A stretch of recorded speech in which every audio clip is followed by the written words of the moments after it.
Ibitero vy'igihugu c'Uburusiya ku gihugu ca Ukraine bimaze hafi amezi abiri. Ibisasu vya misile bimaze guhitana abasivile benshi. Abahinga mu vy'amategeko batanguye kuvyita ivyaha vyo mu ntambara, ariko ubutungane bushobora kuzoteba kubiburanya. Mugenzi wacu Thomas Kamirindi aratubwira uko ico kibazo cifashe.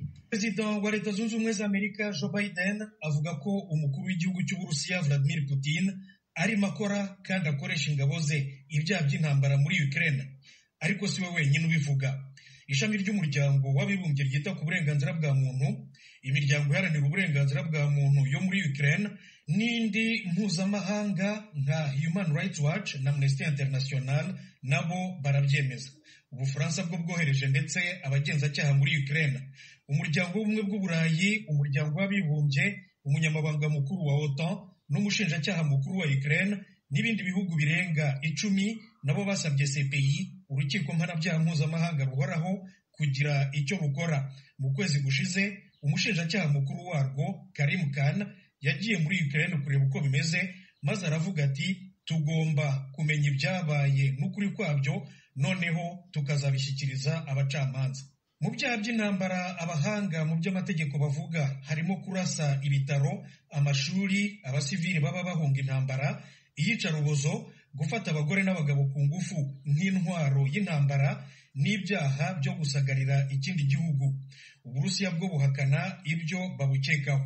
Nubwo gukusanya ibimenyetso byatangiye, ariko abahanga mu by'amategeko bavuga nanone ko kugeza abakekwa imbere y'ubutabera bizafata imyaka kugira ngo imanza zibeho. Nk'uko tubisoma mu kinyamakuru The New York Times, kimwe mu bikomeye byo muri Leta Zunze Ubumwe za Amerika, ingorane ya mbere ni ukwemeza ko koko hariho ibyaha by'intambara. Urugero nko kurasa ibitaro, buri wese ashobora kuvuga ngo ni icyaha cy'intambara, ariko uwarashe we ashobora kubihakana akavuga ko yaharashe by'impanuka, ni ukuvuga ko yaharashe atabigambiriye. Cyangwa se nanone akavuga ati naharaje kubera ko umwanzi turwana yahahishe intwaro, cyangwa kubera ko abasirikare b'umwanzi bahakorera. Urundi rugero ni nk'urw'icyaha cyo gufata abagore n'abagabo ku ngufu nk'intwaro y'intambara. Kucyemeza biragorana cyane kubera ko ababikorewe akenshi badatinyuka kubivuga. Ababihaniwe kugeza ubu kandi mu nkiko nk'urwo Loni yari yarashyiriyeho u Rwanda ni mbarwa cyane. Ingorane ya kabiri ni ukumenya urukiko rufite ububasha bwo kubiburanisha. Tuvuge nka CPI, urukiko mpuzamahanga mpanabyaha ruhoraho, ifite ububasha bwo kuburanisha ibyaha byakorewe mu bihugu byasinye amasezerano y'i Roma ayishyiraho. Ukraine ntiyirimo, ariko yayihaye uburenganzira bwo gukora nketi. Uburusiya nabwo ntibuyirimo. Kugira ngo CPI ikurikirane ibyaha by'intambara byaba byarakozwe n'Abarusiya, leta yabo igomba kubyemera. Abahanga mu by'amategeko bagasanga ibi bidashoboka na gato. Ku rundi ruhande, kugira ngo CPI iburanishe umuntu, agomba kuba ahari imufite mu maboko yayo. Aba bahanga bavuga ko Uburusiya budashobora na gato kuyoherereza umuturage wabwo CPI yaba ishakisha. Icyaba gisigaye, nk'uko abahanga mu by'amategeko babivuga, ibihugu bifite amategeko ahana ibyaha by'intambara hatitaweho aho byakorewe bishobora kuburanisha Abarusiya cyangwa se abanya-Ukraine.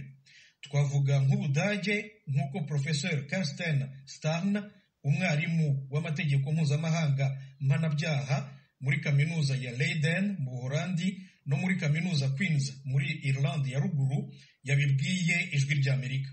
Ubudage bwatanze urugero buburanisha ibyaha by'intambara byakorewe muri Siriya.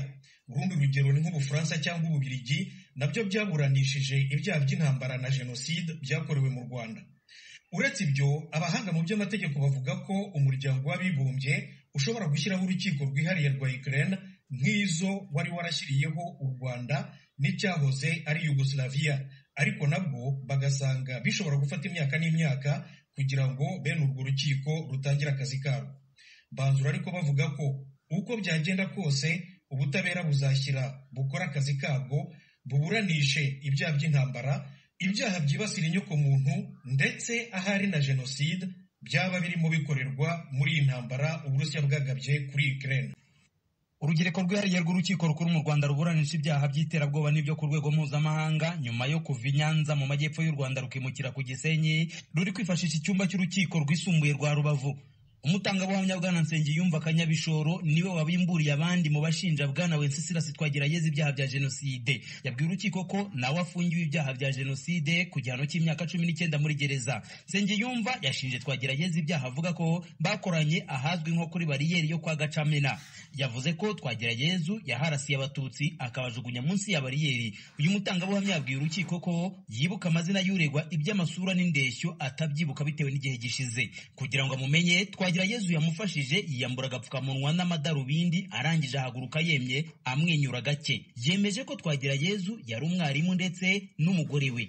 Ahawe ijambo Twagirayezu yemeje ko mu 1994 atari yakarongoye. Umutangabuhamya bamuhasi ibibazo bigamije kumenya uburyo yamenye Twagirayezu nk'umwarimu. Yasubije ko mu gihe cyabo abantu bose babonaga batwaye ibitabo biyumvishaga ko ari abarimu. Yamushinje ko yamubonaga muri za meeting atanga amakarita y'abayoboke b'ishyaka rya MRND mu cyahoze ari komine Mutura. Uyu mutangabuhamya wafashwe ku ruhande rw'uregwa nk'uhuzagurika mu buhamya bwe ntiyabashije kugaragaza mu buryo budasubirwaho uburyo mbere atari yaravuze ku ruhare rwa Twagirayezu ku bwicanyi bwabereye Mudende, akabivuga mu rukiko. Yasobanuye ko yabyibutse nyuma ari ku rundi ruhande rwo rugakomeza kwibaza uburyo avuga ko ariho haguye abatutsi benshi. Ku batangabuhamya batambutse imbere y'urukiko Twagirayezu yakunze kurangwa no kubatega amatwi akamwenyura akazunguza umutwe ubundi akitangira itama aho yabaga yicaye. Undi mutangabuhamya wiyemerera ko yari umwicanyi ruharwa ni Bwana Etienne Gasenge. Uyu waranzwe no guterana amagambo ya hato na hato n'uruhande rw'uregwa yakunze kuvuga amagambo agaragariza urukiko ko aziranye na Twagirayezu. Igikomye Twagirayezu ko ashaka kumwirengagiza kandi barabaga bari kumwe mu bitero byahitanye abatutsi ku Gisenyi. Gasenge yasabye imbabazi ku byo avuga yakoze agashaka no gushishikariza uregwa kwemera ibyaha akabisabira imbabazi. Abatangabuhamya bashinja bakunze guhuriza ku bwicanyi bwabaye ku itariki ya 8 z'ukwezi kwa 1994, itariki uregwa avuga ko yari mu gihugu gituranye Repubulika ya Demokarasi ya Kongo. Gasenge yagize ati ko yari ari kuri bariyeri niba atari umwicanyi yahakoraga iki. Ati ndewe unyitegereze neza kuko nari intera hamwe nagendaga ntambitse ibirenge kuko nararwaye imvunja. N'imvugo yakuriye amarangamutima kubumvaga urubanza bamwe bagasekera mu majwi yo hasi. Gasenge wafunzwe imyaka 15 ku byaha bya jenoside yavuze ko mu gihe cyo gutanga ubuhamya ari mu bagishwaga inama kuko yari umwicanyi ruharwa.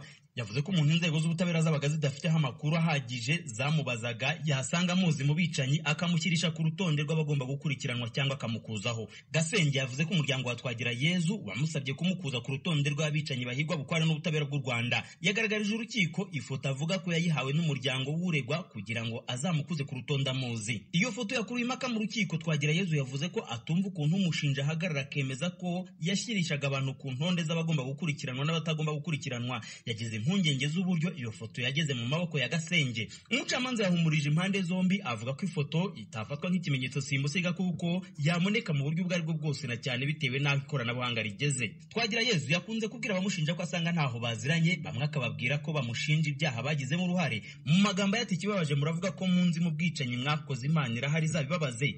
Icyo bahurijeho cyane n'imbunda bavuga ko uregwa yirashishaga abatutsi mu bitero.